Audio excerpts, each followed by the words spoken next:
All right, back courtside at Eliezer Arena, where Carson-Newman wins in a thrilling fashion, 83-82 over the Newberry Wolves. I'm Adam Cavalier, the voice of the Eagles, and our congratulations go out to head men's basketball coach Chuck Benson. Chuck, congratulations. Career win 250 for you as head coach of the Carson-Newman Eagles, and it took a Braden Illick left wing three with 18 or so seconds left to get you there. I'll be honest with you, Cav. I did not know that little dandy. I thought you were going to come in with something cute and crazy, and you didn't. You came in something beautiful and nice. Thank you. I'm not feeling cute and crazy. You sound a little under the weather. Yeah, I mean, look at the cough drop pile over here, Chuck. But fighting through it. Yes. You fought through some stuff there late. We're up double digits. Newberry rallied. I think that you knew a Marcus Kirkland coach team would. Absolutely. But able to get the job done. Break down Braden's three to propel you to a 1-point win. Your first here at Eliezer Arena since 2019. Just to clarify for me, we've played here. This is the third time? Yeah, third time in the 5 years. Okay, yeah. We were in there, and Nick and Mac and Butt said, we've never won down here. And that, they're fifth-year guys. So it's definitely a tough place to play. In my time here, you've had Dave Davis lead the ship. Then you had Jason Taylor, and now you got Marcus Kirkland. And there was never a second in that game where I felt like, okay, this is safe. They're going to lay down. There was never a doubt in my mind they were going to compete till the end. I could hear him down there coaching them up under the last media. And you saw how they ended with a bang. I like some of the opportunities we had. We could have probably got some a little bit more cushion, a little bit more separation. We missed some layups. Heavily contested, but still missed some layups, missed some free throws, and we've been shooting the free throw really pretty well. But credit to them because they made it. They made us play for 40 minutes. But credit to our guys too, Cav, because we did complete the task, and it took all 40 to do it. Some stellar performances, Braden's three being one of it. Jack Browder, a rebound shy of double-double, number 17.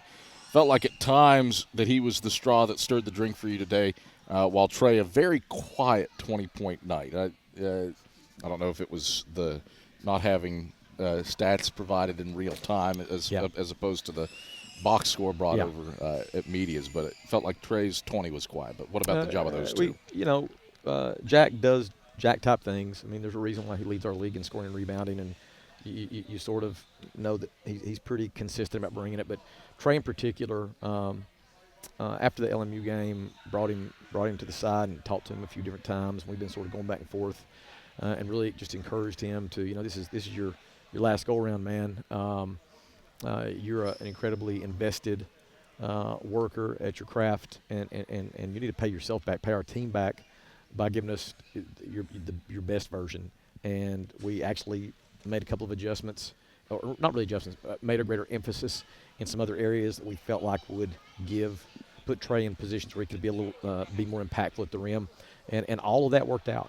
So I'm really happy for Trey. We obviously don't win this game today without Trey. He was, you talk about the stir, or the straw that stirred the drink. To me, he's that straw and that drink today for us. So I'm just happy for Trey. He needed it. We needed it. Break down Braden's the possession. It was an extended possession. He had a timeout on the inbounds, a deflection on the inbounds.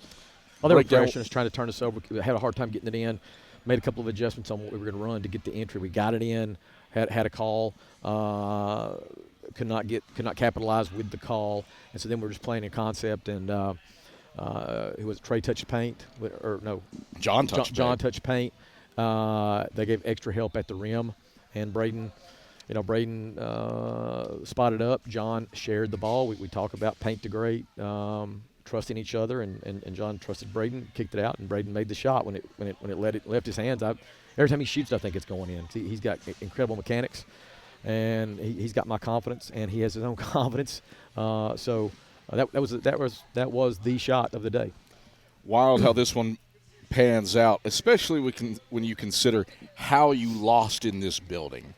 The times that you did from 2020 to 2022. Could not buy a three-point bucket in this gym your last 3 times here. Today, 14 to 26. What do you owe the three-point marksmanship to? The weather. You're cold outside, so it got hot inside? No. The weather forced us to come down a day early, which we typically Okay. This is a genuine answer. It's a genuine answer. No, nothing cute or fancy here, Cav. We came down the day before. We got in here last night, had a practice. Came in here this morning bright and early. Had another little shoot around. So I've got to thank the cold, the weather, and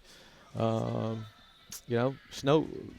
The snow situation. If that don't happen, we probably drive down here today and go a glorious 6 of 32 from 3. But we didn't. But we did. Defensively, you limit the Wolves to 38.7% shooting. We don't yet have the second chance points. I would presume Newberry had a few of those with 13 offensive rebounds. Has to be. Grade how you did defensively. They were at 70 points. Under the last media, and then finish up with 82. So they really made it. They surged there at the end. It's not that we were playing to lose. They were just capitalizing, making tough plays. I did like the fact that they were inefficient. They were 38 from the field, 32 from 3. They took a lot of threes today. I thought we were trying to shrink the court, protect the paint. They made a lot of threes. I don't know if this is the high mark for the year, but Lavorne and third game in double figures. Third game. Lavorne and Rivers both made 9 of the 11. Malachi Strimlow had a big one there late, but I thought overall things we did defensively today in terms of percentages and in terms of efficiency were an improvement on our LMU game, and of course. LMU was a step back after the North Georgia Coker. I thought we were defending in their own way really solidly there. We just got to build on it. We got to keep getting better. Turn your attention. You're back home. Get UVA Wise and Wingate next week. How do you build upon this with the Highland Cavaliers coming to town? We were talking about it, and sitting around the hotel. Like there are so many teams that from last year to this year that have improved. So many, man, have taken it to a whole nother level. I think Wise is one of them. When they got Brad Dean back from his time at the Division I level, when they got the 7-footer, who was a redshirt a year ago, who's given them a different feel and presence at the rim. They have veteran guys. I think they're defending really, really well. They're strong offensively. I saw just like we went to their place and they beat us, and we've had quite a bit of success against them over the years, but. They're a team that concerns me a great deal. We'll tomorrow will be a day of rest for us. Then we really got to get in the gym and figure out how we're going to defend those guys and figure out how we're going to put points on the board because I think they are really, really locked in defensively and are making it tough for teams to get points. Chuck, pleasure as always. We'll talk to you next week. Great. Thanks, Kev. It's Carson-Newman, head men's basketball coach Chuck Benson, the dominant